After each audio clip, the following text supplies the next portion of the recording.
Hi guys. So I made a video for Instagram, and I'm super excited to present it to you guys. It is a live recording of me watching Carnival Row episode 1, and I'm gonna go ahead and warn you that it's a little choppy and a little weird, because it was my first video and I learned some things that I didn't know before. So hopefully next time I do another video, it'll be a lot easier, and a lot more smooth sailing.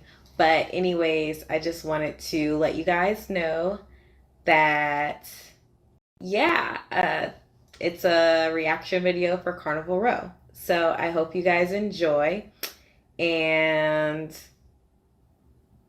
make sure you tap that like button and leave a comment. Okay. Enjoy.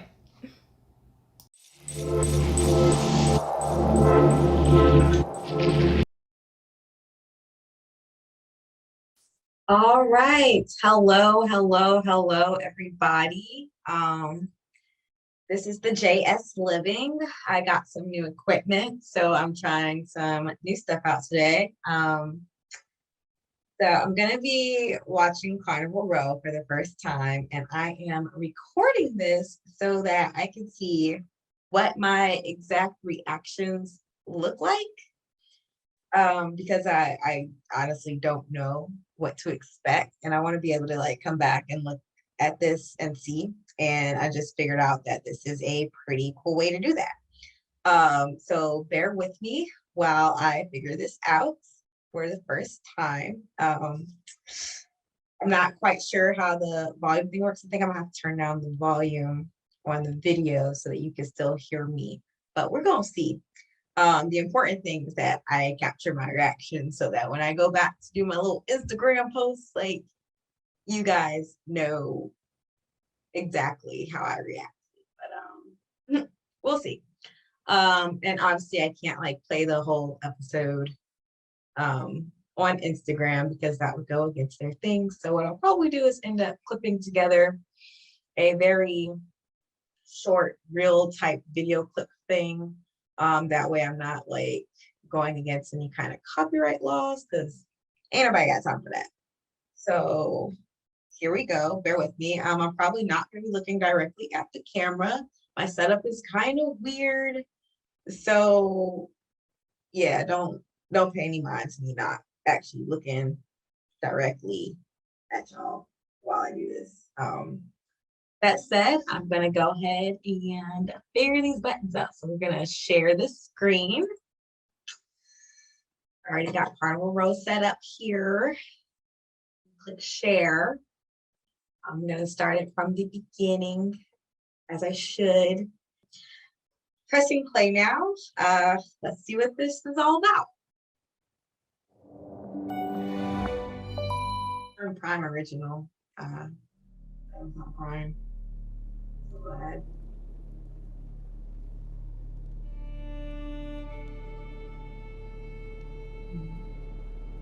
And a little fairy on top.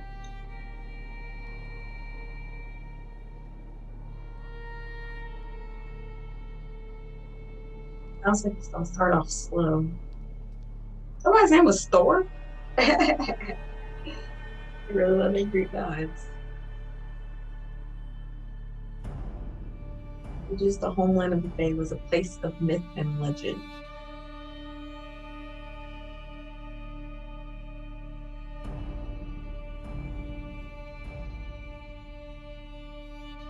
Until the many empires of man arrived and warred for control of its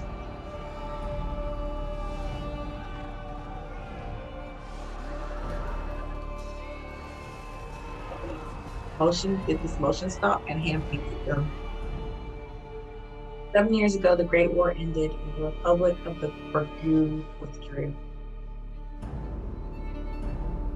Or they'll tell me what that means. Maybe I can boot up a little closer so y'all abandon the fates of the iron fist of their rivals, the Pact.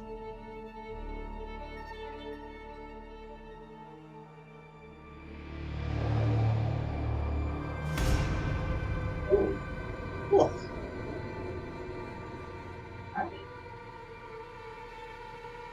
how the Fae's homeland is the hell from which they yearn to escape.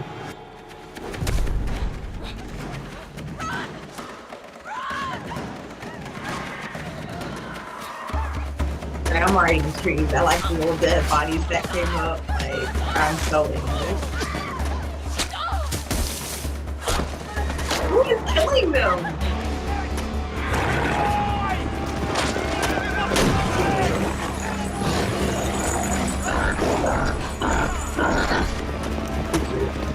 Why are humans like this?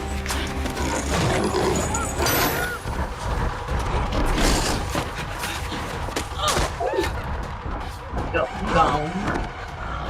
Gone.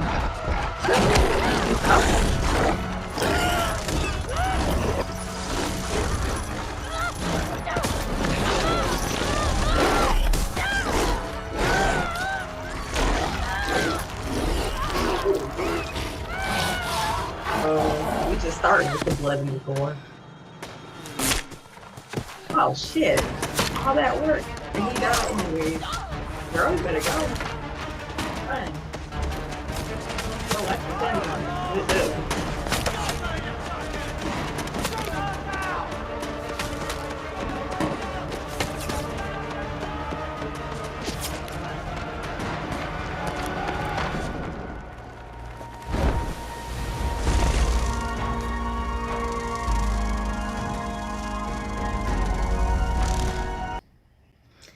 Okay, so yo, that drop was really cool. Um, Keep in mind that the interludes that I'm doing are recorded after the fact because I'm learning some stuff. Um, and just don't mind the glare in my glasses. Anywho, that whole drop when she's like escaping from the bombs is amazing and I love it. I didn't get to say it while I was actually doing the live recording, but honestly, that's probably one of the best transitions I've seen. And the fact that after that, they get on the ship and they just, are trying to just escape to live their lives, that just speaks volumes. Um, I'm so sorry. Give me a second. Okay. So after she drops down onto the boat, they head off to set sail, and then they're like sitting in the boat, and this big rush of water comes through. And you're just like, man, like these people barely escaped with their lives and now they're fixing to drown. Um, I don't know. Like the beginning of this show is so fast paced and quick, but it seems like when we get to this point, it just starts to kind of slow down. And I don't really know that I like that about it. But again, like you're gonna hear this later on during the actual commentary. So, like you'll just see it.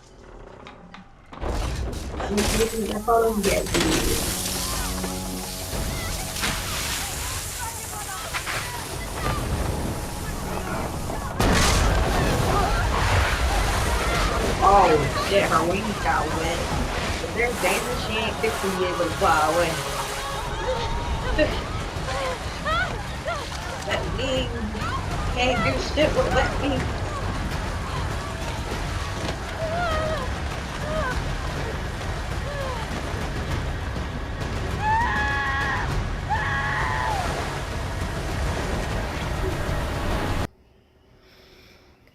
So you telling me these people got on this boat to escape all these bombs and stuff, and then as soon as the ship pulls off, it gets flooded with water, and then they're trapped in there just to drown? Like, yo, like that ain't even right. That can't be fair. I don't know. I just mm.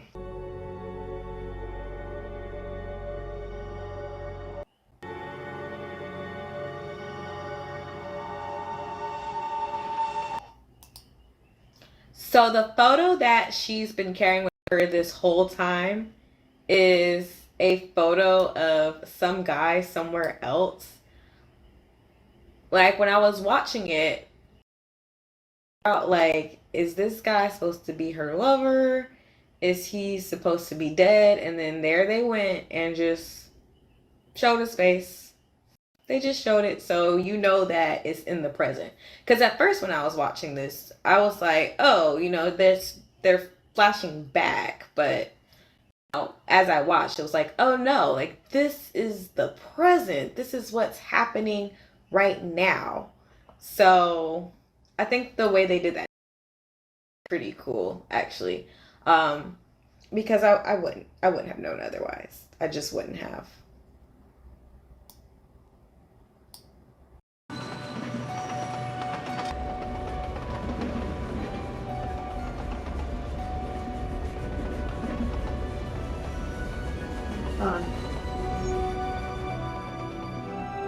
I'm confused. Is this a flashback? Oh, or is this now? In the bird.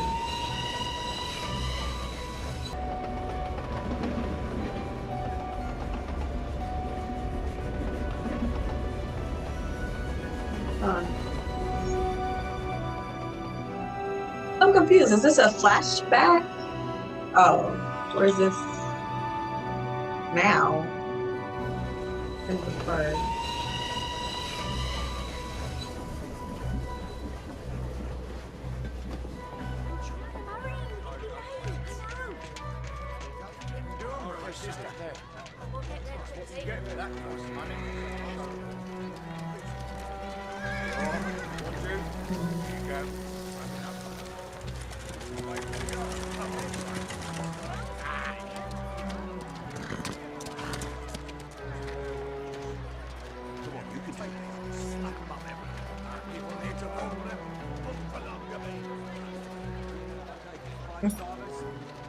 Oi!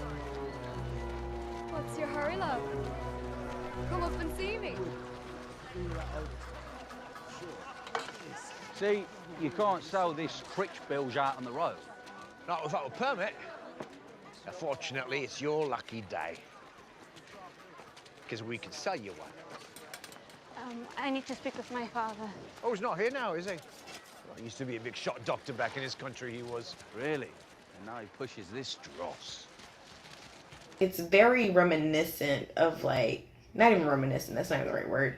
It's very similar to today's society. Like the Bergs is like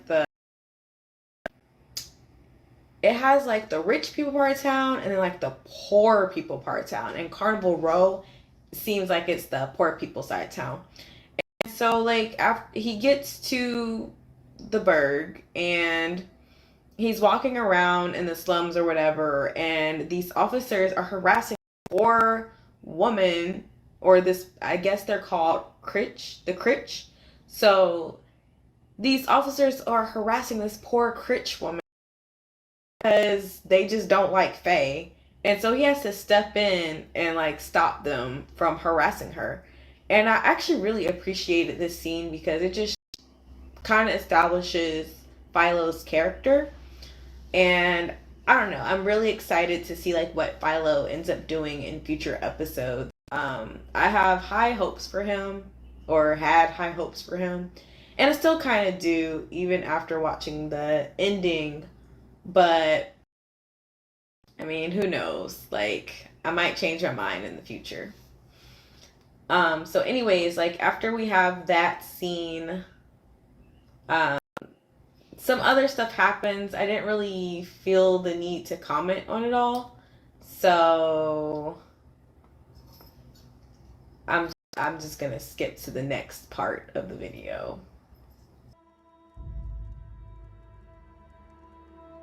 A uniform. What kind of uniform?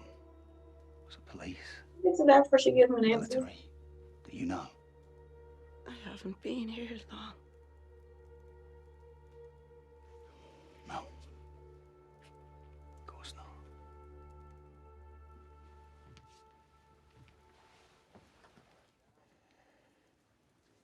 Thank you.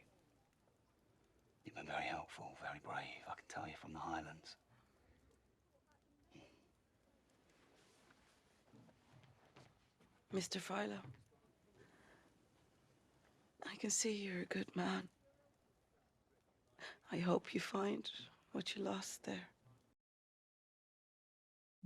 Okay, so sorry about that, guys. I had to stop and take care of some stuff from work, but it looks like it's all good now. I can't really share my work stuff with y'all, so that's why I had to put you on mute and then pause. But yeah, we're good now. So I'm gonna go back.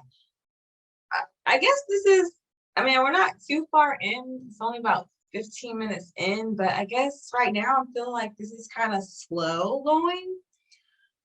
Um, but I guess that's fine considering it is a first episode. So I don't know. I'm gonna keep watching and I'm gonna make sure. Okay, yeah, the sound is still sharing. So I'm gonna keep watching. Hopefully, I mean, it started off really quick and then it got slow, so I'm hoping it picks back up, but we'll see. All right, so let's keep going.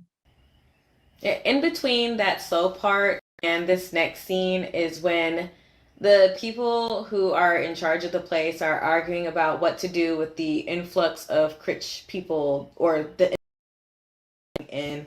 Obviously, there's two sides. There's one side of the people in charge who are like, we don't want them here. Like, we need to find a way to get them out. And then there's another side that's like, no, like, it's our fault that they are here and we're just going to have to deal with it.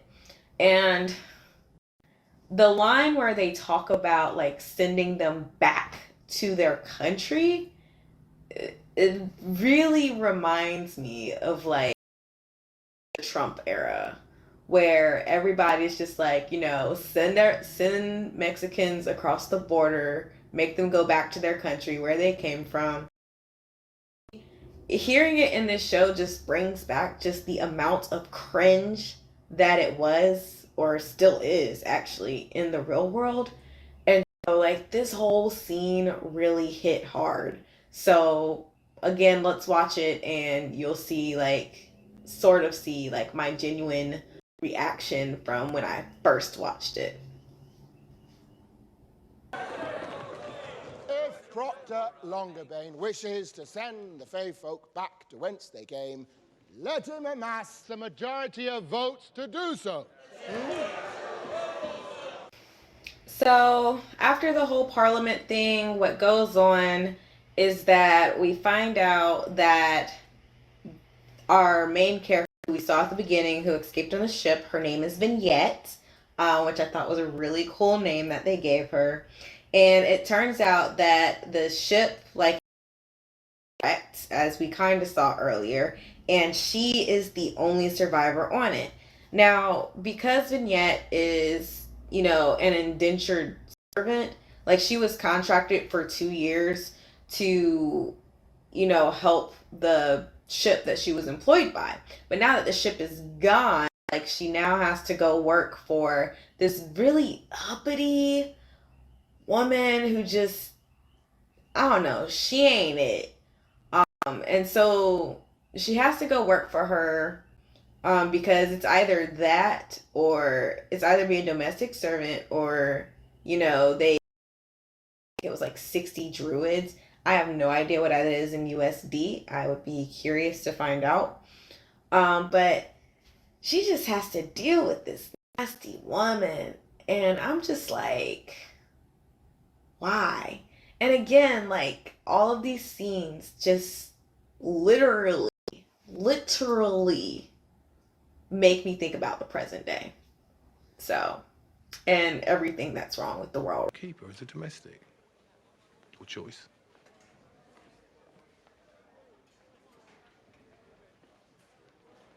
But yeah, what I was trying to say is so far, I'm just looking like, why does this hit so hard? Like this whole thing with the Picts and the Critch and the Berg people, like it's really screaming like modern day racism to me, which I really wasn't going to talk about that in this video, but these are the vibes I'm getting. Like whoever created this was definitely trying to make some kind of commentary.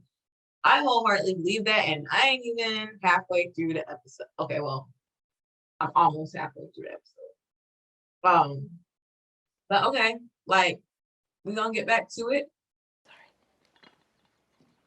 The last girl we had milk? The last girl we had a veritable parade of kin popping in downstairs. That's enough. At all hours of the day and night. It's terribly annoying. Not to worry, miss.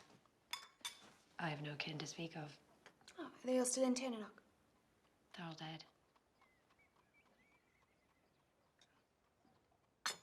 Well, of course, I think it's dreadful that the Burg abandoned Tannanock to the ravages of the Pact. Taking in an unfortunate such as yourself is the least we can do. You'll need to clean your nails before you serve me tea again. Yes, miss.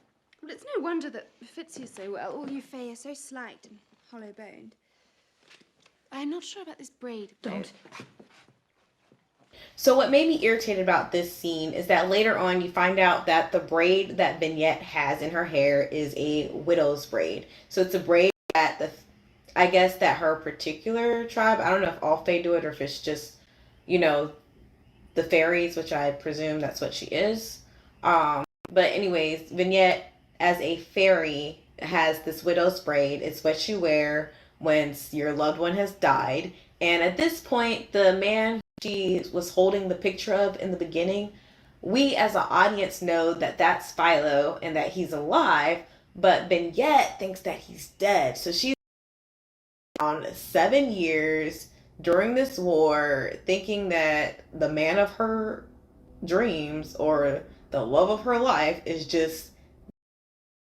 And so what I was really curious about was what she was going to do when she found out that he wasn't dead, because that is something really heavy to take in. Like, you went 7 years that someone that you cared about was dead and they're alive, and just now what do you do? Where do you go from here? It was really insensitive of her caretaker to sit here and be like, oh, I don't like this braid, and try to touch it. Like, that scene really reminded me of like when white people try to touch like my hair. Like, it's okay, and it's not. Like, just don't do it, you know? Like, just don't do it. There's no reason to. Anyways, that's what made me irritated about this scene. Like, just how close to home it hit for me.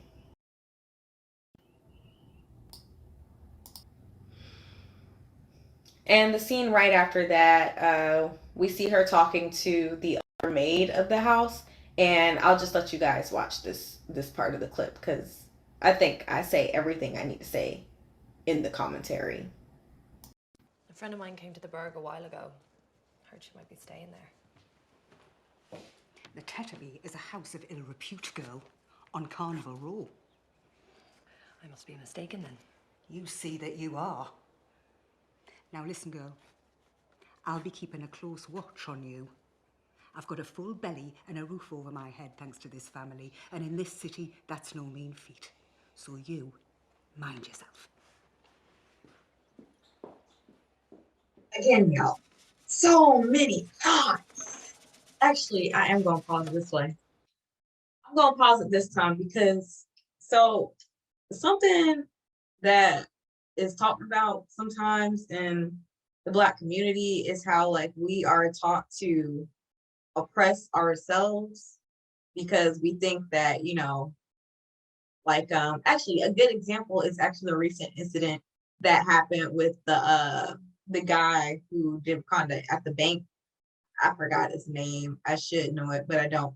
Anyways, he went into the bank to withdraw like $12,000 or some large amount, and the bank teller there was also Black. And instead of like checking his ID, she decided to tell the manager that this man was trying to steal money from his own account. And so the manager's like, okay, well, if you can't handle it, call the police. And it was crazy because this man went in there, he had his ID, he put in his PIN number, he just wrote on the sheet of paper that, he wanted her to count the money, quietly, because he didn't want everybody to know how much money he was taking out, since, you don't want to walk around with that much cash. Anyway, she just called the cops on him instead. And they sat there and they went there to get him. And, they look, good thing he, was able to stay calm in that situation. I don't know that I could have, but he was able to stay calm, so they didn't like pull out guns or anything on him. But the thing is, like, as Black people, we've been so conditioned to like despise our own kind. Not all of us, but some of us have been conditioned to despise our own kind so much that we would do that. Or, like if we get like a little piece of the pie, we typically sacrifice a little bit of our own souls in order to keep that. Because it's just so hard for us to like get up in the world. And so like the fact that this woman, hold on, let me read mine so you can see, so you're not just looking at this toilet. All right. So the fact that this woman is telling her that she's gonna keep a close watch on her because she's got a full belly and everything like that is, I feel like that's like kind of a similar thing. Like, look, like here we have a full belly, roof over our heads, people are taking care of us, and we're just not, and I don't want you to mess that up for me. But at the same time, like you're lacing up her dress so she can't have her wings out. I'm pretty sure for like animals with wings, and yes, I talked to an entomologist, insects are animals. But anyways, insects and other animals with wings, like that's got to be painful to have their stuff like bound up to where they're not free. Like, can you imagine taking a bird and like wrapping it to where it can't like freely flap its wings to fly? Like, it just seems like it would be so painful to do like on a regular. Anyways, I'm kind of digressing, but the point is that they are prison, like this woman, I guess she's a ram or a goat. This woman is like perpetuating the same stereotypes and the same type of harm that hurts her own kind, but she's okay with it because she's still safe, or as safe as one in that position can be. So I don't know. So far, I'm drawing a lot of parallels between this show and racism in America. And it's kind of like, yo, I want to watch this, but it's also kind of like, this is hitting a little too close to home. Like, there's already so many times where I've just been like, yo, like, that's right now. Anyways, I'm gonna hit play and then we just gonna keep watching and see what happens. All right, let's go. I've got a full belly and a roof over my Yeah, head. there she thanks go. to this Full family. belly and a roof And over in this head. city, that's no mean feat. No mean feat. So you, mind yourself. She is pretty though. Oh, sorry, back to scrubbing through it.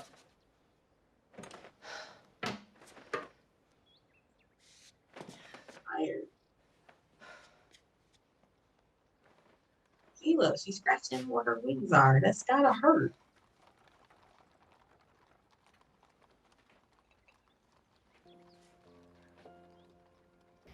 All right. So the next thing that happens is, Baguette is trying to get to see her friend over in Carnival Row, the friend that she was just talking to the maid about.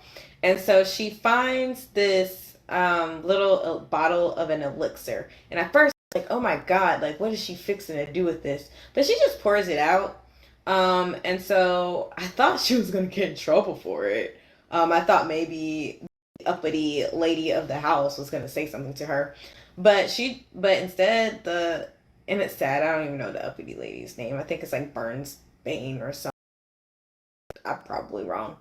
But anyways, the lady of the house, she's like, hey, like, I need you to go to Carnival Row and refill this. She's like, because, it makes men interested in me. And I'm not, I know that I'm a plain Jane and I got to do what I can to secure somebody because I'm 23 and ain't nobody checking for me. So, that's when Vignette, she takes the money from the house and she goes to Carnival Row and she's able to meet back up with her friend. And that is when her friend tells her about that Philo is alive. And it is just like a really heartbreaking moment because literally she thought this man was dead. And she's just like, he took everything from me. I should have known not to trust somebody from the Berg. And, I keep bringing it back to like race in America, but that's what I'm gathering from the creators of this. Gotta bring it back. Like, that's how some people in interracial relationships work. Like, they marry somebody and then they just and then something happens and they're just like, I knew it. I knew I shouldn't have trusted you because you have these biases and you think this way. And that's not to say there's anything wrong with interracial marriage. I mean, I'm all for just marrying whomever you love or, as long as it's another human being, obviously. But it's just, you also have to be sure that like the person you're marrying that you can trust. And sometimes when you have like a really great partner, but like their parents might have some of those biases, then that can cause an issue. And so like I imagine that with Philo and Vignette's relationship, like people probably told her, yo, you can't trust this man from the Berg. And she's probably like, but I love him. And then he jets off, when he gets, I mean, it's not necessarily when he gets a chance, but he essentially tells a friend that, tell Vignette that I'm dead. And that friend listens to him. And so I don't think he really gave us a reason why he didn't say goodbye later on. But I don't know. I think there's just this huge misunderstanding between them. And I'm really hoping that they kind of work it out because right now, or, later on, we're going to see that, like, Vignette is really just that he lied about his death. Understandably so. But I digress. Let's get back to it. I am not Aren't in they, the business though? of deciding who my enemies are. Neither are they. Justice is justice. When was your last day off? I don't need a day off. What's the hurry on this? What's the fucking hurry? So every 3 weeks, this lunatic brings down his hammer. Any day. Any day now, there's going to be a dead Elixir fiend, or an aborted half-blood, or a black raven who caught the sharp end of a knife fight. The Row is an ugly place.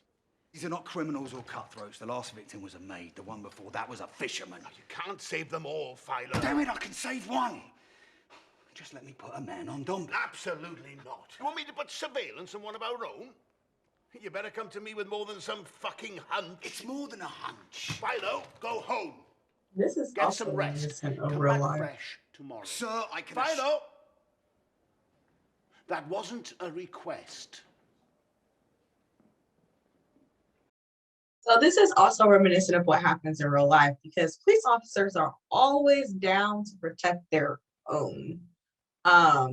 At least so far as what we see in fiction now. I don't know if that's 100% accurate for like real life, but I feel like if it's depicted so many times in media, then there's got to be some truth to it. And so the fact that this guy is unwilling to like, let him track the other officer who is probably Unseelie Jack, by the way, like, and even if he's not, like, I feel like he should just be able to check for the tattoo that the lady mentioned. But the fact of the matter is that I feel like when it comes to investigating their own, like,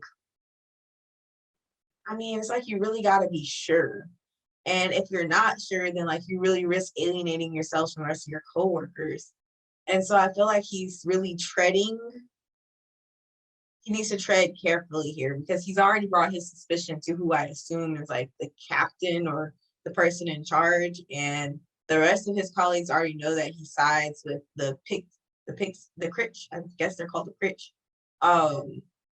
So he's really painting.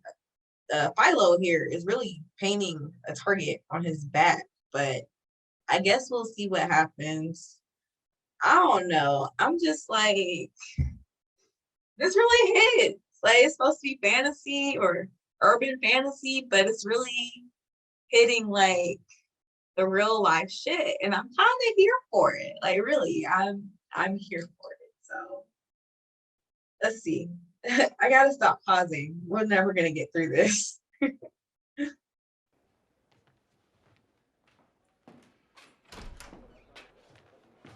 boys, wait here till we get it sorted with the magistrate. Hey, what'd he say? Warned me till he'd done me, B. Said I was making it personal. What have you got? Sketch artist got back from talking to the victim. Looks just like him. Right. Best keep this to ourselves, I think. Oi, cup him. All right. So it turns out that the guy who he thought did it, which was, you know, the precinct officer who sat there and was like at the rally. Oh, I think I forgot to tell you about the rally. So at some point in this episode, there was a rally of all these people who are like, send the Fae home or whatever. And that officer who earlier on he got in a fight with for throwing the pound. That same officer is who Philo thinks is doing these murders because they happen every 3 weeks. But in this scene, even though that looks just like him, we find out that it's not that officer. I think his name's like Bombay or something. We find out that it's not that officer, but it's actually a sailor who is going out and doing these murders because they happen every 3 weeks, and that's when these sailors come back. So that's kind of what was going on in that scene there. And